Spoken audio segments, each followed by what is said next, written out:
Le Royaume-Uni est en manque de sang à cause d'une cyberattaque, une technique pour récupérer n'importe quel numéro associé à Google, et AT&T qui a subi tellement de leaks qu'ils ne savent plus où donner de la tête. Bienvenue dans l'Ultra Flash Cyber de cette semaine, car je suis encore en déplacement.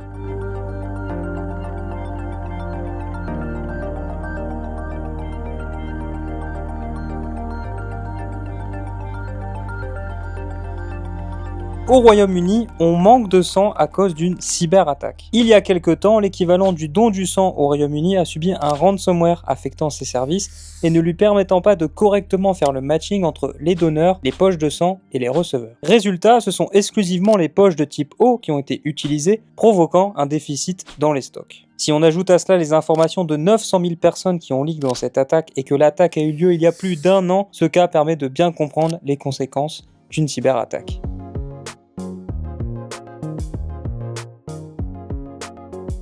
Et si vous coupiez l'eau de votre voisin simplement depuis votre navigateur? Sensis a en effet découvert aux États-Unis des centaines de dashboards permettant de voir en direct et de contrôler la distribution de l'eau potable et plus particulièrement des machines servant d'éléments de contrôle. Si c'est arrivé aux US, c'est sûr qu'en France ou en Europe, des cas similaires doivent exister, alors peut-être que la directive NIS 2 pourrait ne pas être si inutile quand on voit le niveau cyber des entreprises. Et comment Sensis a trouvé cela à la base? Tout simplement en regardant les certificats TLS dont vous pouvez retrouver une liste sur crt.sh par exemple.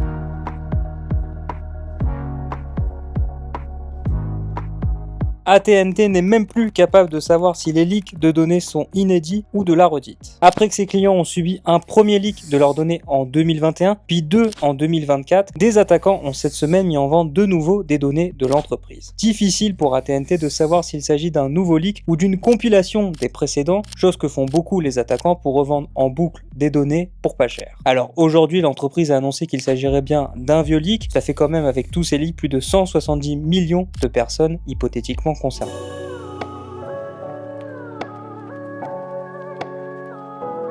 $5000, c'est la récompense qu'ont obtenue des chercheurs pour avoir découvert une faille permettant de récupérer le numéro de téléphone de n'importe quel compte Google. Ça fait vraiment pas cher le bug bounty. En utilisant une page un peu oubliée sans mécanisme de protection anti-bot et en utilisant une autre vulnérabilité sur Looker Studio, les chercheurs sont parvenus à créer un script de brute force permettant de récupérer n'importe quel numéro de téléphone à partir de l'email d'un compte. Si le script prenait plus ou moins de temps en fonction de la taille du numéro de téléphone, différent en fonction de chaque pays, Google a donné $5000 aux chercheurs dans le cadre de leur programme Bug Bounty avant de fixer la vulnérabilité en supprimant la page. Voilà pour l'Ultra Flash Cyber de cette semaine. N'hésitez pas à nous dire ce que vous en avez pensé dans les commentaires, à liker et à partager les vidéos si elles vous a plu. Et nous on se retrouve la semaine prochaine, même heure pour le prochain récap de l'actualité cyber. Salut!